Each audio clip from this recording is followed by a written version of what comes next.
All along I felt like there was something brewing inside me, some kind of a desire to maybe start something new, give birth to something new. And so I went to this training program in Cincinnati at a place called Sustainable Faith. It's an urban retreat center.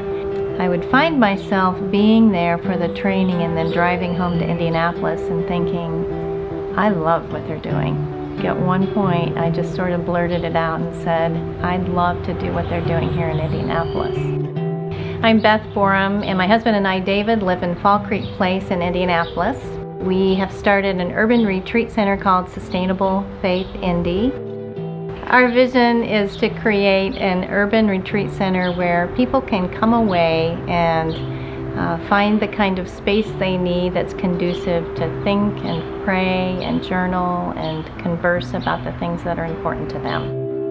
Sometimes they are at a crossroads. It's a period of discernment where they're trying to figure out what to do next. Where they just need a little bit of a space and time of solitude, of quiet, to pray, to listen, to journal, to just kind of get re-synced up. It's a safe space for a lot of people. They can engage with us as much as they would like to, or as little as they do. So it's kind of this dance of hospitality, of we're here for you, but we're not in the way.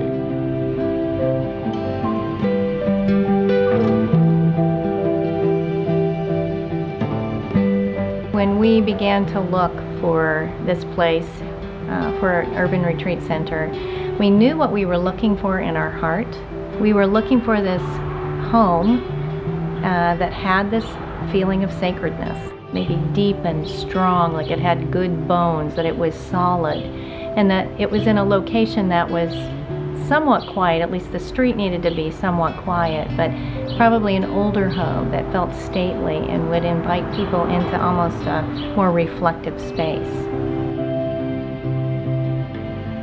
The house was built in 1910, so it's a 100-year-old house. We don't know all of the history. There's a sense of legacy almost with a home that old, that there are multiple families or multiple individuals who have probably owned it over the years. I have one picture.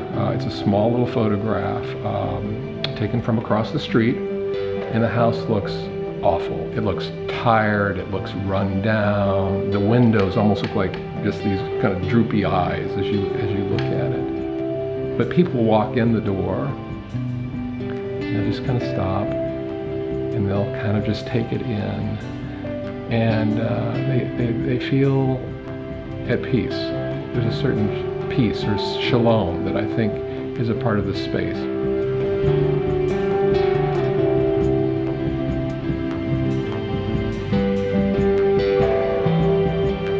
For a while we thought about maybe, retreat centers seem to belong in the country, right? In rural places where people come away and they can be in a quieter context and settle in and be exposed to nature. And we both love that. That's really kind of very important to us, very repairing to us.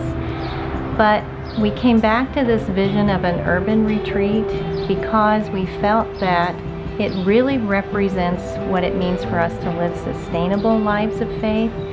In other words, we need to learn how to come away and be in the context of life, real life. And what we love about our neighborhood is that it's filled with real life. You can look across the street and see this really unattractive, rundown building, and you can see beautiful homes with manicured lawns. So it kind of captures the disparity of life, and I feel like it helps people, invites people to learn how to be in the midst of life.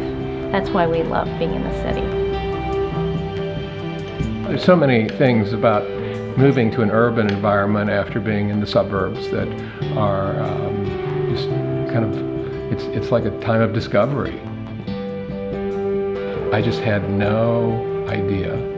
And yet there's been this sense of never looking back and no regrets.